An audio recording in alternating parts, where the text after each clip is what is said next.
جی ناظرین، راشد سعیدی ہمارے ساتھ موجود ہیں، لیکچرر اردو ڈپارٹمنٹ کے، ان سے ہم بات کرتے ہیں۔ السلام علیکم جناب۔ وعلیکم السلام۔ کیسے ہیں آپ؟ ٹھیک ہیں؟ میں ٹھیک ہے الحمدللہ۔ جناب ہم اس وقت بک کے اسٹال کے پاس موجود ہیں۔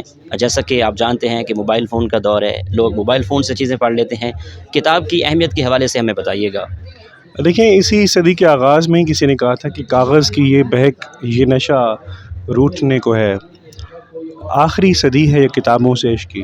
لیکن آپ لوگ دیکھ رہے ہوں گے کہ اس کے اندر کتابیں اور اسٹوڈنٹ کا ہجوم، یہ کتابوں کی آخری صدی نہیں ہے، بلکہ کتابیں کبھی بھی مستقل طور پر برقیائی نہیں جا سکتی۔ کتابوں کی پڑھت ہمارا مستقل علمی ماخذ ہے، اور جب تک ہمیں علم کی جستجو رہے گی، وزڈم پر یقین رہیں گے، تو کتابیں کبھی معدوم نہیں ہو سکتی۔ اچھا، آپ نے کوئی کتاب لکھی ہے سر؟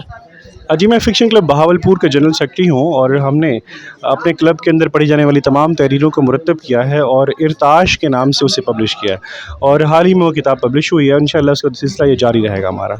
BLCF 2023 کے حوالے سے کیا تاثرات ہیں، کیا کہنا چاہیں گے؟ لیکن بہاولپور ایک تہذیبی شہر ہے، ثقافتی شہر ہے اور علمی شہر بھی ہے۔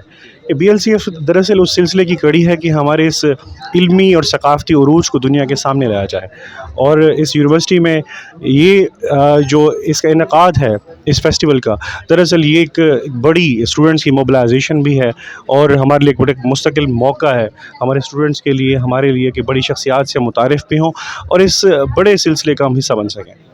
بہت شکریہ سر، نائس ٹاکنگ ٹو یو۔ بہت شکریہ۔